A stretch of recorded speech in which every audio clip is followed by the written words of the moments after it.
Hello guys and welcome to another edition of Rage Against the Dice. As you can see by the box in front of me, we're doing another unboxing video today. Yes, I know, deep sigh, but let's just jump straight into it because this is a game that I am very excited about. As you can see, the sun is shining. It's one of the 3 days of the year that the sun shines in the great country of England that we live in. So we're lucky enough to have a bit of a natural light for a change. Let's see how that plays into this video. But anyway, for the very, very few people who don't know what A Song of Ice and Fire is, A Song of Ice and Fire is a book series which is epic fantasy. Think Lord of the Rings, think A Song of Ice and Fire, for instance. And so far there's been 5 books written on this specific saga, with 7 in total going to be written. But George R.R. Martin, who has wrote it, has written a couple of other books that go alongside it that give you some of the history of the world in which the game is set. Or in the case of the books, that the book is set.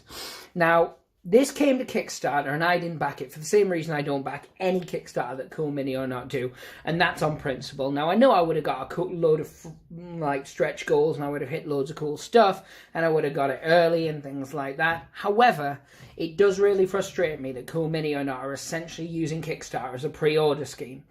When what Kickstarter is meant to be is for people trying to get their designs out into the market. Now, Cool Mini or not must have enough money by this stage to get their designs out into the market. That being said, I absolutely love the world that this is set in. I really, really love the miniature sculpts, and I have been looking for a really big epic fantasy style game since Warhammer Fantasy Battle disappeared into the ether. And I know I can still play it, but not really if no one else wants to play it with me. And I'm finding the same issue with Kings of War, although I quite like the rule set. Some of the models I'm not a big fan of, and as I said, it's finding people to play against me where I live. And now I know that straight away there's multiple people who are absolutely up for trying this purely down to the license itself. So what we're going to do is we're going to dive straight into it. The box is massive and a bit heavy, so I'm not going to flip it and look at the back. We're just going to dive straight into it. So yeah, let's take that lid off. So for any of you who've been watching our channel for any length of time will know that I have this weird obsession with the quality of the boxes that come with the models. And I will just say that the quality of the box for this is absolutely fantastic.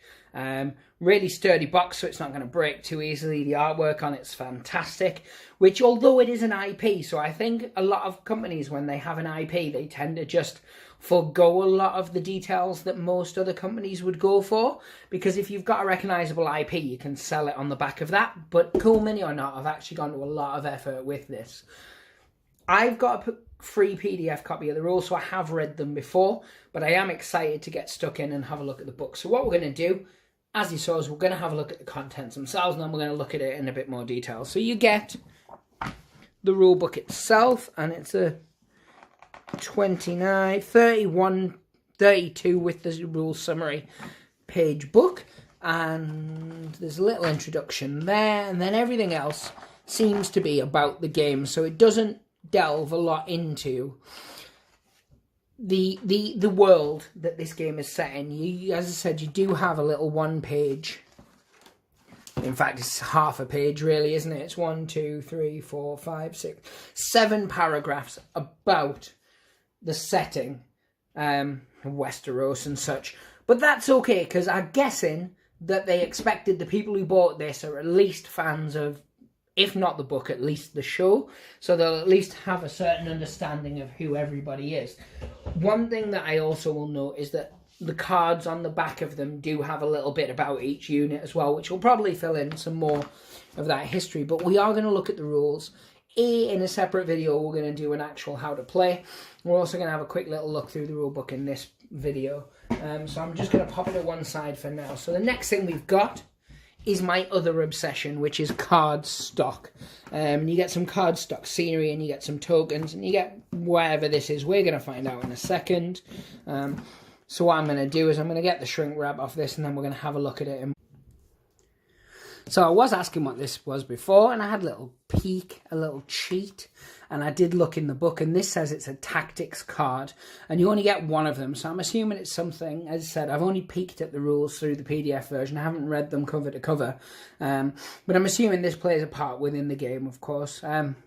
Card stock itself, it's just, you know, thin card. However, the card stock for these, I popped one out just to have a quick look, and I will pop the rest out.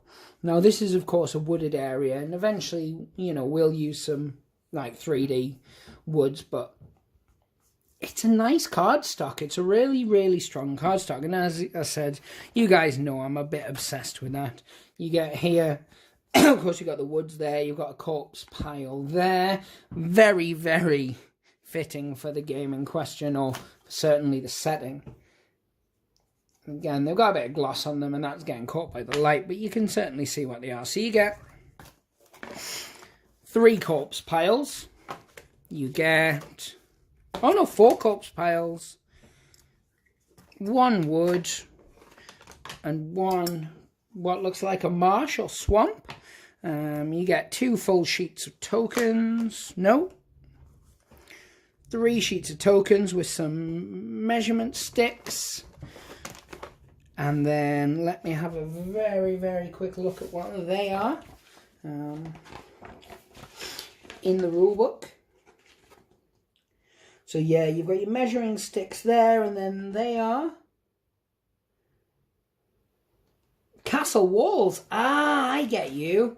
So if you have a look, it's actually pretty cool. And actually the sun's hindering us more than it's helping us. You've got where you'd put your models on there, I assume. But yeah, so these are all terrain bits. Obviously you've got your little things here, which I'm quite excited to baggy up. You guys know what I'm like when it comes to tokens. And then you've got some little fences and some walls. Oh, so there is a second hill. So the hills... Oh no, that's the tree. Oh, nice. That's really, really cool. So yeah, I mean, let me just double check. So yeah, you get 1 forest, 1 weirwood tree, 1 bog, so it's a bog, 2 palisades / ruined walls, 3 stakes / hedges, and 1 palisade low wall. Right, so that's all here, and that's cool. So what we're going to do next is we're going to have a quick brief look at the rest of the things in the box, and then we're going to go down and we're going to look at the minis in more detail. Now, there's a lot of minis in this set, and there's some really nice quality, so we're going to look at each of the main characters, and then when we look at we'll look at some of the other really, really nice models as well. But what we're not going to do is look at all 100+ models that are in this box, because that's just a waste of your time and mine. So I'm just going to have a look at the next little bits, and we'll look.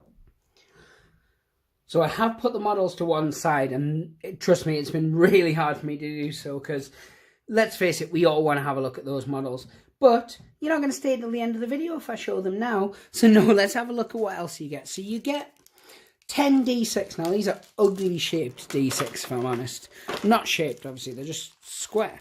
But, I mean, they're really big and they're really clunky. But we'll see how they roll. Not just for a normal person, but for me and my mad rolling skills. Yeah, so these dice are probably weighted because I got more than 1 above 3. But this is the dice that interests me. This is a D3.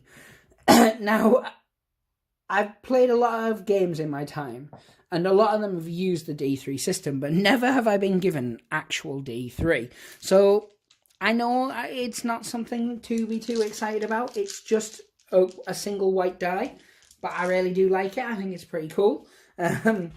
So yeah, I'm gonna be happy about it. If you're not. But yeah, so you get a D3, so you may see that pop up in other games we play. So then you also get movement trays. Now, you old Games Workshop and or War of the Rings aficionados will remember a movement tray. Now, each card gives you the points value for a unit, and a unit is a base of models, so it's 12 models. If you're going to put a captain or Jaime Lannister, for instance, in there, you would remove one of said models and put him in his stead. as I recall from the very brief look at the rules I had. And then you get, of course, the cavalry ones here. You only get one set of cavalry in this, but I can see a lot of cavalry getting used in our games. And then single bases. Now, on this occasion, this one is obviously a Direwolf base, but you get them for other things as well. So I think it's all a really nice touch that you get them with it. But it does make sense, really. So let's have a look. So next we've got the objectives. When you score points from this objective, you may restore up to D3 wounds to a friendly unit. When you claim this objective, target one enemy NCU. Now that stands for non-combat unit, and that is a nice little touch to this. You do have the likes of Tyrion or Cersei, for instance, on the board. Now I know I'm very name-droppy of the Lannisters now. I'm Stark through and through, of course. But just they're the iconic ones, aren't they? Well, I suppose there's Sansa. But yeah, I suppose... But yeah, so you get them and they're non-playable and they don't go on the board. They do still have models though. Or I don't think they go on the field anyway. I might put them in a keep or something. But yeah, so you've got little objective cards and they're quite nice. Very thin quality. Yeah, I'm in a lot because I'm very, very excited for this game. And maybe because of my excitement, I didn't do as much prep as I normally would for an unboxing video. So yeah, but we'll let it slide. It's fine. It's fine. So here you've got Castle Walls. You've got Grey Wind, which of course is Rob's wolf, as I recall. Yeah, it is. Then you've got House Umber Berserkers, Stark Outriders, Stark Sworn Swords. Obviously, you get 2 units of them in the boxes. You get 24 and a unit is 12. And of course, you've got the Mountain. Oh no, you've got the Mountain's Men. So it's just basically his unit that goes with him. Lannister Halberdiers, Lannister Guardsmen, 2 of Lannister Guardsmen. As I said, you get them. And then what are these? So these look like what you can do. So little cards, what the symbols mean and things like that. What a disorderly charge. So they're cool. Just little, what looks like a reference guide. And then here, I'm assuming, is the upgrades, because there's of course Jaime the Kingslayer, there's the Mountain himself, Captain's Guard, another Guard Captain, Assault Veteran. Right, so is that different? Is he different? Does he come with different points or anything? So he's a 3-point model. Whereas there, that's if he's your commander, right. So you get him as a commander and then you get them as, if you want to take them as a unit, and like he's 2 points. Well, as a unit upgrade, essentially. And then there's, of course, Rob and everyone the same. There's the non-combat units. So as you can see here, there's Tyrion. Your tactics hand size is increased by 1. You start the game with 4 cards and may draw up to 4 cards when refilling your hand. And he gets 2 order tokens. And then you can see there he's 4-point model. And you can see it's definitely not Dinklage. That's not as handsome as Dinklage. And then you've got Catelyn, Sansa. And then these, I'm assuming, are the cards they were talking about. So victory points, victory points. These are all victory pointy ones. Now let's get down to where they're... I'm really excited, as I said, to have a couple of games of this and know what everything here is. Because at the minute, I'm kind of excitedly just sort of looking at stuff. So what we're going to do now is we're going to go down a little lower to the table and we're going to have a look at some of the models. What we'll do is we'll look at each of the characters, and then, as I said, we're definitely going to look at those mounted units. We're definitely going to look at a cheeky little direwolf, and then we'll see what else we've got. So we're starting off with a Great John Umber model because, well, look at him. Let me just get my hands in there. Look at that banner, the detail on this. Now, these are plastic, and they feel like a good quality plastic, so I'm pretty excited to get some paint on them. But yeah, as I said, I wanted to start with this model because he's an absolute beast. Like, his banner, look at that. The cloak on the back, it's simple and it's detailed at the same time. Like, look at that, the folds on the cloth and things like that. But everything's really clean. There's not 200 pouches on him. He's not got an axe on his back and one in his hand while there's something dead on his base. He's just, there. And I really, really like it. It's very simplistic and it's very, very nice. So what we're going to do now is we're going to contrast that by looking at one of the large cavalry models. Now, we're not going to look at all 4 of them. We're just going to look at my favourite one. And then you can see sort of how, again, it's the same. It's that there's a lot going on, but not a lot at the same time. You'll see when you see the model. So here it is. As I said, this one's my favourite. It's one of the Stark Outriders. And look, so there's a lot going on there. It's got the shield. It's got its armour, it's got, if you look under there, he's still got his scabbard and such. So obviously there's the armouring on the legs, there's even some wolf pelt there on the saddle, but at the same time it's all very crisp, very clean. And it looks like it's going to be a bit of a joy to paint, if I'm honest. They oddly do look like the 3D renders, almost exactly, which is pretty rare. But yeah, so all 4 of them are really, really nice, but this one is my favourite one. He looks like he's just about to maim someone. And I really, really like it. So what we're going to do now is we're going to look at one more of the Starks, and then we're going to go have a look at some of the Lannisters. We are going to come back, though, and we're going to look at Robb. And obviously the other characters like Catelyn and Sansa, and stuff like that. But what I want to do is I just want to show you this banner bearer, because it's beautiful. So here he is. Now you get 2 of this model because there's 1 per unit.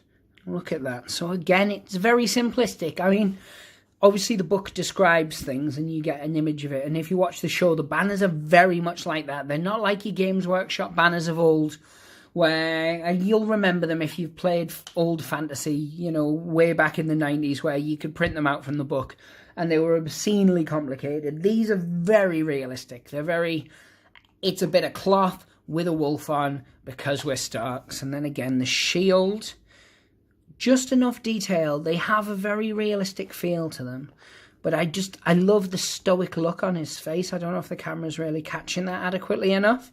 One thing I will note as well, that the mould lines on these are very, very minimal.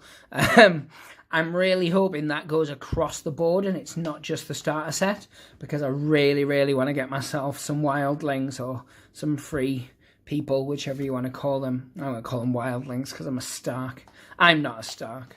I'm not Snow either. But regardless, what we're going to do now is we're going to have a cheeky look at Tyrion Lannister, because he's the dinkiest little model in the set and he's pretty cool. So here you have it. Here's Tyrion. And again, let's see. Very, very simplistic. It looks like him. It's got obviously his cup because he's always drinking.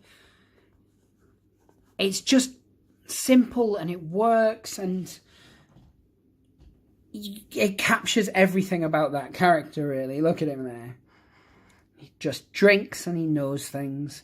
It's a beautiful model. Next one we're going to look at, though, is we're going to look at Jaime Lannister, because Jaime's a very stark contrast in terms of the model itself, because if you've seen the show, you've read the books, you know Jaime's armour is very ornate, and this model really encapsulates that. So we're going to have a look at him.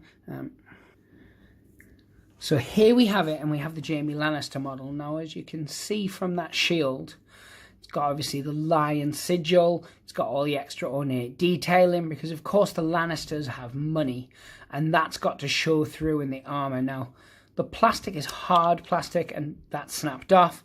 That's me, but as you can see there, it's not actually snapped, it's just popped out, so that'll glue straight back in. And the reason that obviously I did that is because it's not the first time I've did that. I did that earlier when I was just having a look at it. So I did obviously know that that particular limb could come out, and as you can see, it just goes straight back in. Obviously I'm going to properly glue it, but it just pops back in there.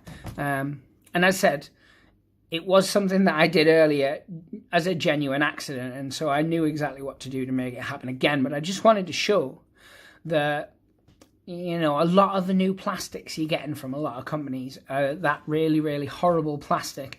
These feel really, really good. The one thing that I do worry about, though, is they do have a very, very reminiscent feel to them of the War Machine's plastics, and that isn't a good thing. So I'll let you know, obviously, of course, once I've got a bit of paint on them, whether that's right or wrong. But the model itself is beautiful, so I just wanted to show him off. What we're going to look at next is we're going to look at the Mountain, because he's a beast of a model. And then after the Mountain, we're going to go straight in and have a look at none other than Grey Wind himself, because they're of similar sizes, considering one is just a standard model and the other is a wolf. But yeah, so we're going to have a look at them now. So as you can see, this is not the Mountain, but there is a reason for that. Before, what I was looking at, which I thought must have been Great John because of its size, actually wasn't. It was just one of the Umber Berserkers. And that's how big and meaty those models are. But of course, this is Great John. And I hyped him before, so I have to show him to you now. And it is a gorgeous model. When I was sorting them out before, I'd put him to one side. And then I'd put the banner guy next to him, and I've picked up the wrong one. So I feel like a bit of a plum. But it's better I rectify my mistake now than you guys call me in the comments about it. So there you go. Now we are going to go across and look at the Mountain. I thought I saw a mould line there. But no, I think it was just the way the light was catching his actual armour. But yeah, so we're going to have a look at the Mountain, and then we're going to look at a Direwolf. So look at the size of this model. Obviously his shield is huge, detailed, but at the same time very simplistic, like a lot of the armour and such are. He's got the helmet on that he's known for. He's got that massive broadsword. And then he stood on a rock, tactically, of course, because, you know, he's probably been promoted. No, he hasn't been promoted to a captain yet because he's still got his helmet on. But yeah, so he's on a tactical rock. Now, there's not many models in this set that seem to be on tactical rocks, so I'm assuming it's of some significance. But Grey Wind also comes on a tactical rock, so I don't know. So what we're going to do is we're going to look at Grey Wind first.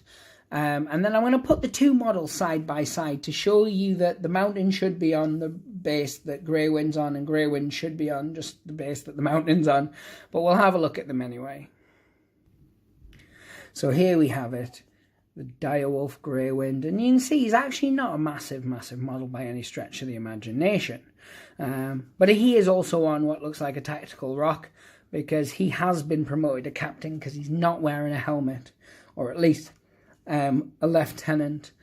So yeah, it's a really nice model. It's got that very simplistic feel to it. Of course, it's just a Direwolf, so it's just fur and a muzzle, and obviously limbs and such. But there's a lot of detail to him, but it all feels very, very simple and very, very easy to paint. If you're into your dry brushing, I'm sure that this particular model is going to be perfect for dry brushing. What I'm going to do, though, is I'm going to bring the Mountain back so we can have a look at the two of them next to each other. So there you have it. There's the Mountain in all his massive glory, stood next to a fully grown Direwolf. And as you can see, they really should be on opposing bases, because that Direwolf would fit quite easy on that little base, and the little base just does not look big enough for the Mountain. But of course they need to, so that they can go in their respective movement trays. What I'm going to do now, because genuinely, I would just pore over these models for hours. What I'm going to do is I'm going to get the remaining characters, being Sansa, Cersei, and Robb and Catelyn, and I'm going to put them on and show you them through. And then what we'll do is we'll have a very brief look at how the models come packaged, because we haven't really looked at that yet, and they're actually really decent storage. I don't know how it would work once they're painted, whether that's going to chip or not, but we'll soon have a look. So anyway, I'll just go grab those characters now. So here we have the 4 remaining characters from the set. You have Robb Stark, you have Catelyn, you have Cersei, and then you have Sansa. Now, I think all of these look fantastic. Now, I know I've been gushing over them anyway, so you probably were already expecting that, but they're just beautiful models. I mean, let's have a look at Robb here. he's got that, obviously it has that youthful look to him, which he didn't have in the TV show. And of course he didn't have it in the TV show because they got an older actor to play him, because the material that they wanted him to do would not have been suitable for someone of the age that Rob was meant to be in the book. And that makes sense. And they did that with all the characters, really. Arya being the exception. I suppose even Arya looked older than she's meant to be. But yeah, so... And Catelyn. Now, Catelyn is one of my favourite models from this set. Now, I don't like Catelyn Stark. I don't like her in the books. I like her, spoilers, but I like her at a later point. I won't go into too many specifics, so it's not really a spoiler. I don't like her early on, and I like her after the Red Wedding. Now, if you've only watched the TV show, then you're thinking, you're a dickhead. I apologise for my language. But if you've read the books, you know exactly what I mean and exactly where her story arc takes her. But I really like that character, but I adore this model. Now, Cersei's one of these, she's the one I like the least. I still like it. I still think it's a good model. It very much encapsulates who she is, especially in the early books. But it's my least favourite of these. And now Sansa, who is my least favourite character in the book, the model is beautiful. And also, I think that's the first bit of like mismoulding plastic I've seen out the whole set. And I can deal with that because it's easily cleaned up with a file and a bit of green stuff. But yeah, so these are the models themselves. That's sort of the level of detail. What I'm going to very, very quickly do, just while you're here, is just grab that's just a single model. That's just one of the standard troops. Like, again, the detail in them is beautiful. I think they're all very monopose, single pose. As I said, I've had a look at them, and I know obviously the different Outriders, they're different. But I think it's just monopose models, and we're going to have a look at them, as I said, in their trays in a little more detail, and you can see how they're packed and things like that. But yeah, I'm really, really big fan of them. So let's go have a look at how they're packed in them.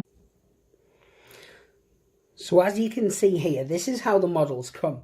They come in these little trays. Now, you'll see this if you buy any board game, from any of those big companies who do, the very big licensed games. You see this all the time, where your models come in these pre-things. Even, in fact, the Hellboy and the Walking Dead by Mantic also came in these type of trays. Of course, I've now put the Walking Dead stuff in foam because I didn't want it to damage because of the type of plastic it is. And again, only time will tell with these, but they fit quite nicely and everything in its place. And as you can see, everything is very, very monopose. And I don't mind that in the slightest. I know some people do, and I've seen a lot of backlash over the fact that, new 40k stuff's looking a lot more monopose.